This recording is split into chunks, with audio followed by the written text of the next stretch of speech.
sa buhay nila. And then another positive was, mapupuntahan ko na lahat ng sulok ng Pilipinas.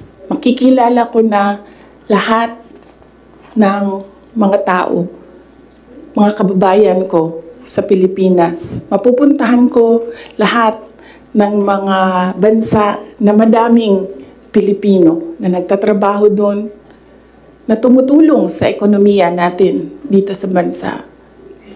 One of those positive things na nalista doon, na nasabi ko, kung makapunta ako doon sa kanilang lugar, baka naman ma-inspire sila na gawin kung ano yung ginagawa sa Davao City. At the time, bago ako bumaba for mayor, Davao City, nabayaran namin yung utang ng Davao City. 0 ang utang ng Davao City. Number 4 kami sa competitiveness across the country among all HUCs. Number 8 kami sa pinakamayaman na syudad. Insurgency-free kami. Ang dami naming awards. If I remember the number right, 117 awards ang 2016 namin until 2022. Ang mga recognition namin sa lahat ng ginawa namin sa Davao. Hindi na nila kami matalo sa most child-friendly city in the Philippines. Nag-Hall of Fame na kami sa Davao. So naisip ko, baka naman, kung mapuntahan ko yung ibang lugar, may isip nila na, pwede yan dito sa amin.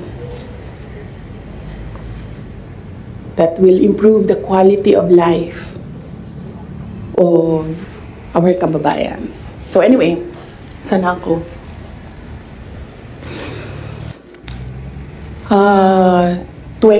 October, nag-file ako. Pagdating ng late October, after deadline ng filing, tumawag sa akin si Senator Amy Marcos. Sabi niya sa akin, pwede ka ba tumakbong Vice President?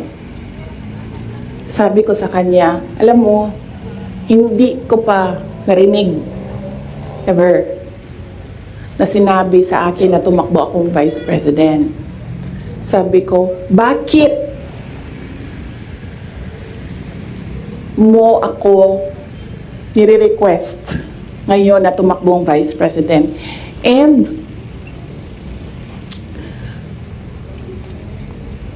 I'm happy that she was honest enough to say, kasi matatalo kami ni Lenny kung hindi mo dalahin ang Bisaya. It was very straightforward. Now, it was all about winning, sinabi niya sa akin. So sabi ko sa kanya, Bisaya naman day ang ato ang giistoryahan dinhi. Tawagan ninyo si Bato de la Rosa. Ask him to slide down to VP. Tumatakbo siyang president. And then ang answer niya was, nah.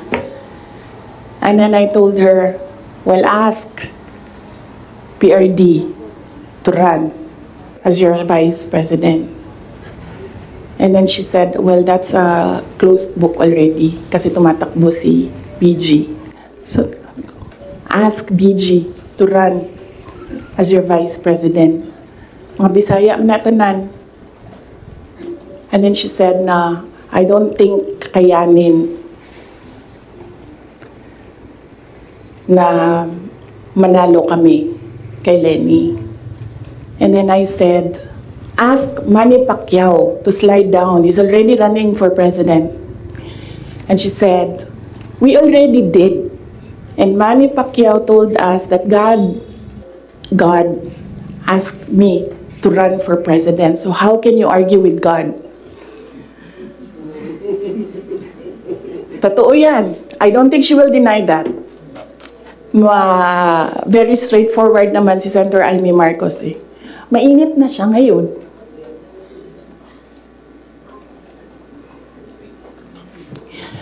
So, I said, sabi ko, it's never been talked about. I need to talk to my family and I need to see kung mananalo ba ako for Vice President. Because I've never seen my numbers as Vice President. And then she said, okay, let's talk about it. And then, early November, nandun ako sa Cebu. Pumunta ako sa Cebu, nakita niyo yun, diba? For an event. And, nandoon din sila. Hindi ko alam kung bakit sila. When I say sila, si BBM tsaka si Senator Amy. And nag-request sila ng pag-usap din. So sabi ko, okay, mag-usap tayo. Nagkita kami sa bahay ni Martin Romualdez. Kasi gusto umeksena ni Martin Romualdez o gawa siya ng party-party ko noon na birthday. And then pag-upo ko doon sa, I think you see the pictures. Umupo ako sa couch, na tabi ko si BBM. Sinabihan ko siya, huwag ka maniwala sa kanila. Huwag ka maniwala sa mga taong nagsasabi sa iyo na tatakbo akong president. Hindi ako tatakbong president, sinabi ko na yan. So sabi niya, yes, I know. Sinabi mo na rin yan noong pumunta kami during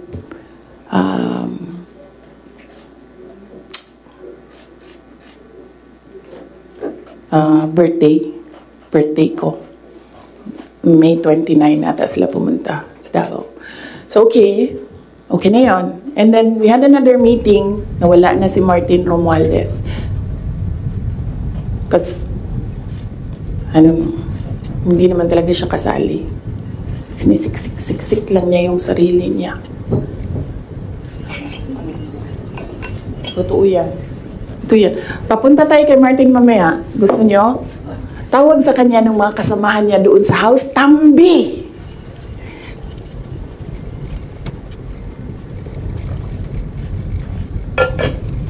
Anyway, nagkaroon kami ng ibang meeting. Sa Cebu pa rin. Face to face. Ako, BBM, Senator Amy, and one other person.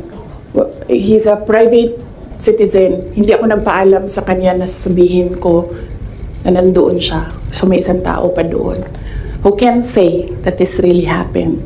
So sabi ko, again, I've not seen my numbers. Kung mananalo ako. Sabi ko, okay lang sa akin tumakbong Vice President.